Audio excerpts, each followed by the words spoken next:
स्पर्धा परीक्षेच्या माध्यमातून कठोर अभ्यास, कठोर परिश्रम करून आपलं भविष्य निर्माण करू इच्छिणाऱ्या सर्व स्पर्धक मित्रांनो, आजच्या या व्हिडिओमध्ये भारतीय राज्यघटनेने, भारतीय संविधानाने भारतीय नागरिकांना, भारतीय लोकांना कोणकोणती मूलभूत हक्क दिलेले आहेत, या मूलभूत हक्कांविषयी आज आपण माहिती घेणार आहोत। भारत हा लोकशाही प्रधान देश आहे, म्हणून या देशाची अंतिम सत्ता या देशातील नागरिकांच्या, या देशातील लोकांच्या हाती एकवटलेली आहे।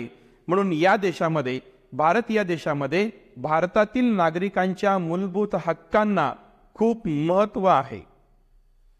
तर मग भारतीय राज्यघटनेने, भारतीय संविधानाने भारतीय नागरिकांना कोणती मूलभूत हक्क दिलेली आहेत आणि ती कोणत्या कलमा अंतर्गत दिलेली आहेत, याबद्दल आपण माहिती पाहूया।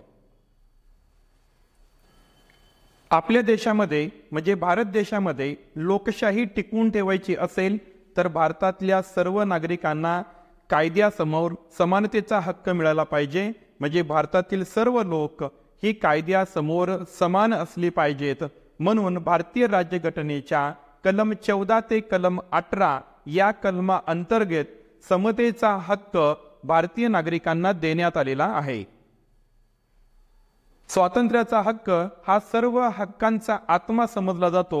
म्हणून भारतातील लोकांना अभिव्यक्ती स्वातंत्र्य, संचार स्वातंत्र्य, या देशातल्या कोणत्याही राज्यामध्ये राहण्याचे, वास्तव करण्याचे स्वातंत्र्य, या देशामध्ये आपण कोणताही व्यवसाय करू शकतो याचे स्वातंत्र्य, अशा स्वातंत्र्याबद्दल भारतीय राज्यघटनेच्या कलम 19 ते कलम 22 या कलमा अंतर्गत भारतीय नागरिकांना अधिकार देण्यात आलेले आहेत।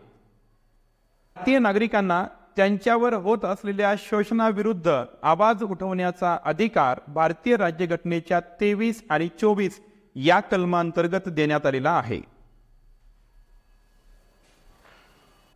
भारतामध्ये सर्व धर्म समभाव असून भारतातल्या प्रत्येक नागरिकाला त्याच्या आवडीनुसार धर्म स्वीकारण्याचा व त्याचे आचरण करण्याचा अधिकार हा भारतीय राज्यघटनेने कलम 25 ते कलम 28 अंतर्गत दिलेला आहे। राज्यघटनेच्या कलम 29 ते 30 अनुसार भारतीय नागरिकांना सांस्कृतिक व शैक्षणिक हक्क प्रदान करण्यात आलेले आहेत। भारतीय नागरिकांच्या मूलभूत हक्कावरती कोणत्याही प्रकारे गदा आल्यास घटनात्मक उपायांचा हक्क भारतीय राज्यघटनेच्या कलम 32 नुसार देण्यात आलेला आहे। घटनेचे शिल्पकार, संविधानकर्ते डॉक्टर बाबासाहेब आंबेडकर यांच्या मते भारतीय राज्यघटनेतील कलम 32 हे भारतीय राज्यघटनेतील अत्यंत महत्त्वाचे कलम असून कलम 32 यास भारतीय राज्यघटनेचा आत्मा मानला जातो।